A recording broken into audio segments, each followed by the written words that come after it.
Good afternoon, my name is William Slaughter, here with the KBCC culinary program. And today I'm going to be making a Steak Diane. I'm also going to cover some sanitary issues as well throughout this process. And I'm also going to teach how anyone can sear a steak properly and how to blanch vegetables properly as well. So to start off first, we're going to start with our tornado potatoes. And we're going to blanch them.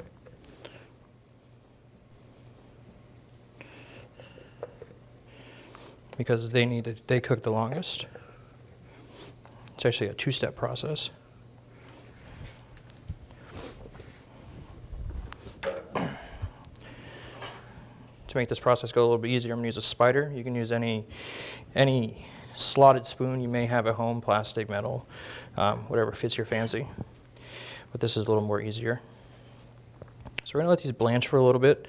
I'm also going to add some salt to the water, a hefty amount. You want the water to be almost salty like the sea, if you've ever been to the ocean. You want this salty because the potatoes will absorb the sodium as they parboil. Now while we're doing that, we're also going to have our skillets here. We're going to have them on low heat. And we have them on low heat because you want to add the olive oil at the right time because you don't want to overcook your olive oil. I'm not going to add that yet though. Turn my heat on my potatoes.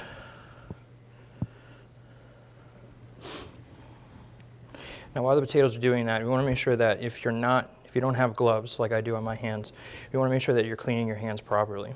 This could be done with I like to sing happy birthday to myself a couple times, which I'm not going to do. That's why I got the gloves on. Now, anytime you touch any raw meat, you want to make sure that you're cleaning your hands before you touch any other raw products or products that are ready to eat. But to eliminate that, I have tongs, which are going to help me in searing the steak as well. Let's see. Now, it shouldn't take very long for the potatoes to parboil. You don't want to cook them too much because then they'll fall apart on you, and that's not what we're trying to do. We just want them to cook on the outside a little bit.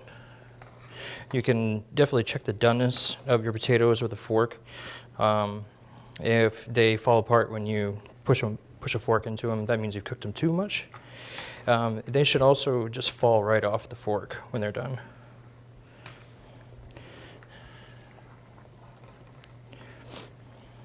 So we're going to take these out of the water now. And we're going to put them in this ice bath here. And this is going to stop the cooking process. Because like I said, we don't want them to cook too much, because then they'll fall apart for the next step. So we're going to turn the water down a little bit here. We're still going to use this water because we're going to blanch some snow peas in there in a minute. So I'm going to add my olive oil. She's nice and hot. It's okay.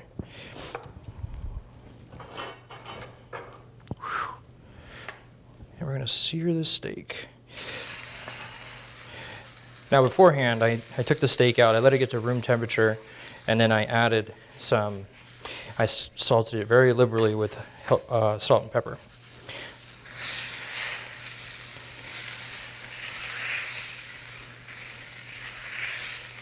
So when you want to listen to that sizzle, that's a nice sizzle. Now the oil is going to be your cooking medium, so that way it doesn't stick or burn to the pan. And we have a nice little sear going on. We're going to flip it over now. Now for this, I use Filet Mignon, and I trim the edges so they're square. And I'll show you why we're going to do that in a minute.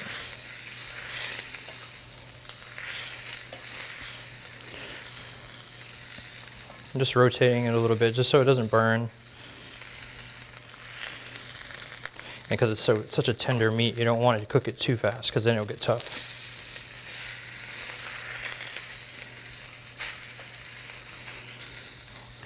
So now that I have it on, the reason I cut it square on each side was so that way I can stand it up in the skillet and get it nice, even cooking all the way around. Because we don't want a well done steak. Some people might, but for this purpose, we're not going to. I'm gonna take a little bit of butter here. Butter's gonna be our flavor. Steak goes really well with butter.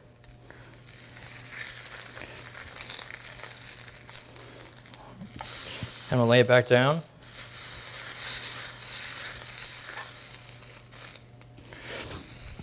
And I'm gonna take a spoon here and I'm gonna ladle a little bit of this oily butter mix. Get a nice caramelization all over. Now we don't want to cook it too much, so I'm just going to take it out and I'm going to set it to the side for a minute. In the same pan, I'm going to take onions that I've already diced up. I'm going to take some smashed garlic. I'm just going to cook this until it's translucent. Spatulas will help with making sure nothing burns. At this point, you're basically taking the meat juices and flavors, and they're already in the oil, along with the salt and the pepper, and your onion and your garlic. And we're going to make a sauce with this. In this other skillet I got over here warming, I'll turn the heat up a little bit. I'm going to add some oil. And I'm going to take those parboiled potatoes from earlier, and I'm going to saute them in here as well. Get them a nice brown coating. Also going to throw some garlic and onions in this as well. And cook them all together.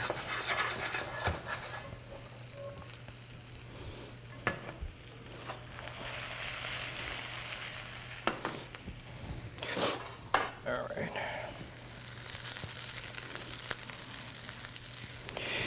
So I have the slotted spoon. And I'm going to scoop all this stuff out of here.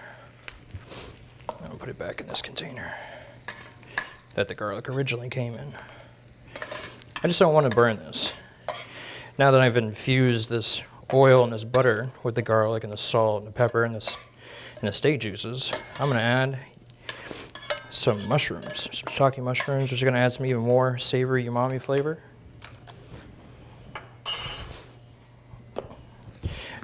Now for plating purposes, I didn't cut these up. They're just, left big. Let me place them on the plate like that. And I'll show you how we do that in a minute. Now I tried to do a little research into this dish right here, which is called the Steak Diane. Basically what I got is that it originates mainly in America. It was a dish popular in New York during the 50s and 60s. And a lot of chefs have taken it and reinvented it in their own way, added their own flavors. Turn down the heat because we don't want to burn anything. I'm going to flip these over very gently because of mushrooms. When they get hot, they get very fragile.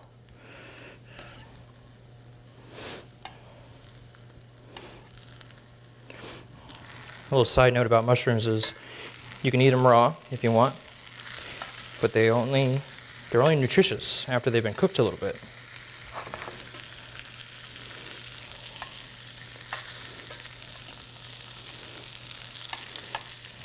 These are going to be really good.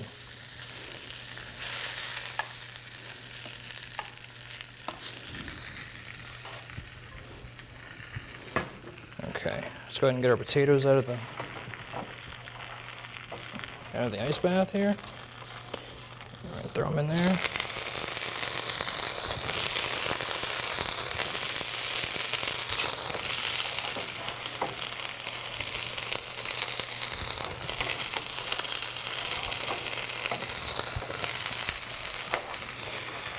Now with the potatoes, we want them to be soft on the inside, and we want them to be caramelized and brown on the outside. We call this the Maillard reaction, which also occurs when you cook any protein. It's the caramelization of the sugars and the proteins that are present.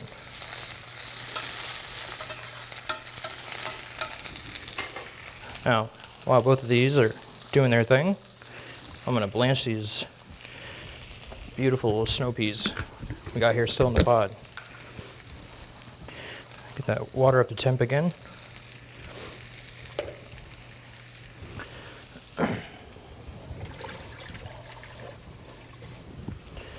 While things are cooking, make sure you just clean up around your area.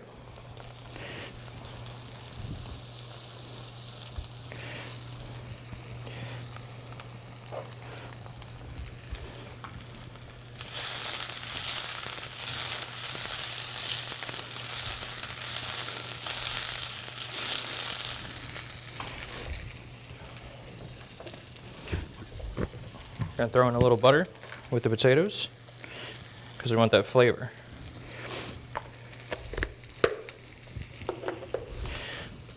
We're also gonna throw in some fresh onions, which I minced up prior to this as well. It's gonna give those potatoes a great flavor, along with some garlic, which I also smashed. Give it a shake or saute, however you want to do it. I'm making a mess, it's okay.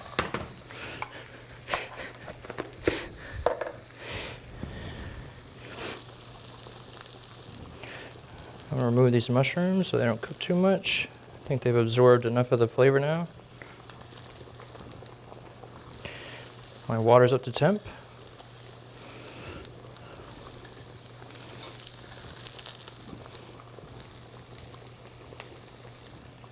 I'm gonna take this pan off here because we're all done with it for now.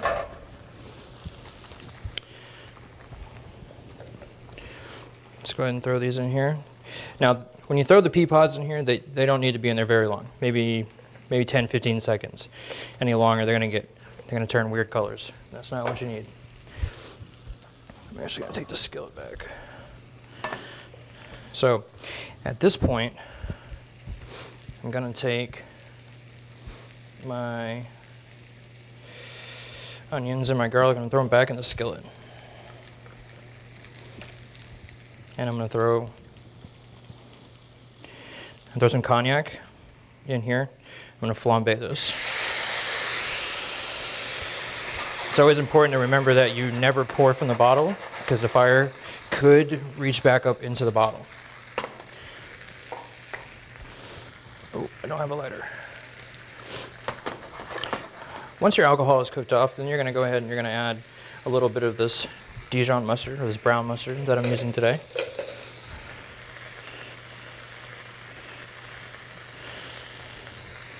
Put that in there. We're gonna add this Worcestershire sauce as well. And we're gonna add some half and half. And this is gonna be our sauce for our steak. I'm gonna let it cook down so it's a little thicker and it's easier to apply on the plate.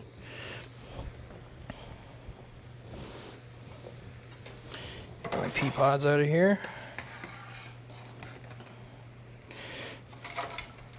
Put them in the ice bath as well.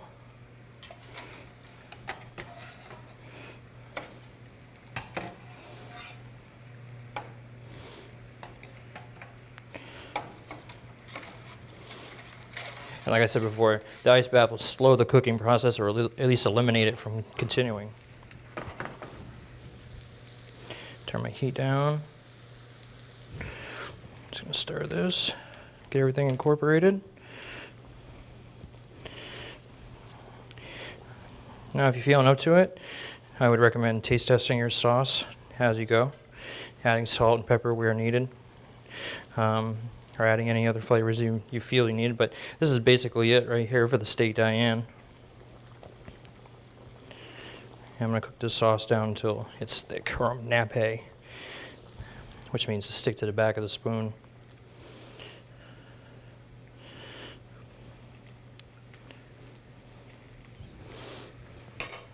Just gonna taste test.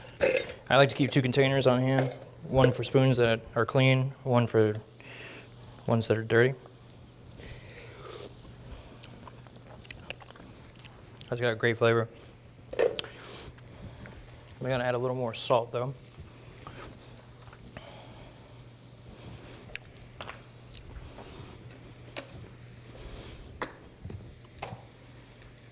I'm gonna add a little of this fresh ground pepper.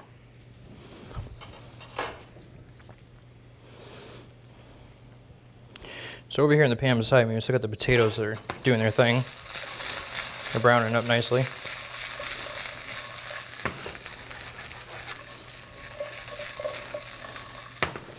All right, so at this point, everything's cooked. We're gonna go ahead and we're gonna do our plating. One of the first things we're gonna start with is the sauce. So we wanna spread the sauce across the plate. It's gonna be your base or your underlying foundation for your plate. So we're going to take a little bit of the sauce, we're going to spoon it right on there. You can leave the onions in it if you want. If you want an even finer plate, you can leave that out. Or you can filter it out. I'm going to use an offset spatula here. And I'm just going to give it a good smear. Smear it back. So that way, they always get a bite of the sauce. I'm going to then take this, I'm going to angle it. So we got my steak here. And I'm going to choose or decide which of these mushrooms I want to use. And I'm going to angle it so I can give my plate a little height.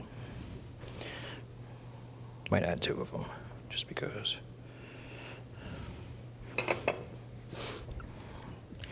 We got our beautiful snow peas here. If you have tweezers, I'd recommend you use them. Just that way you're not causing any contamination of any kind. This is going to give your plate a nice, beautiful green color, which will stand out to the eye. You can do as many as you want. I'm doing 3. And then I'm going to take my potatoes here.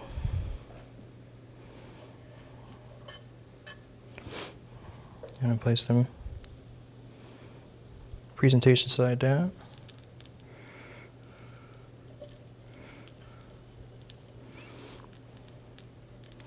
And knock off some of that.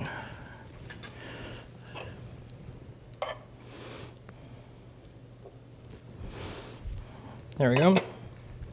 Those are all done. And lastly, I have some beautiful nasturtium fresh leaves here. They're going to add a nice little spicy, peppery kick, which is always nice with steak. And like it's going to add that beautiful pop to your plate as well. So you can ooh and ah those that you're serving.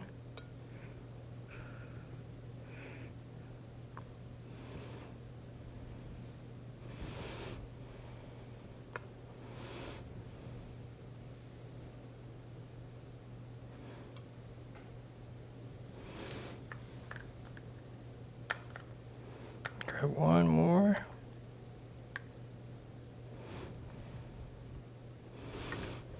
And voila, the Steak Diane.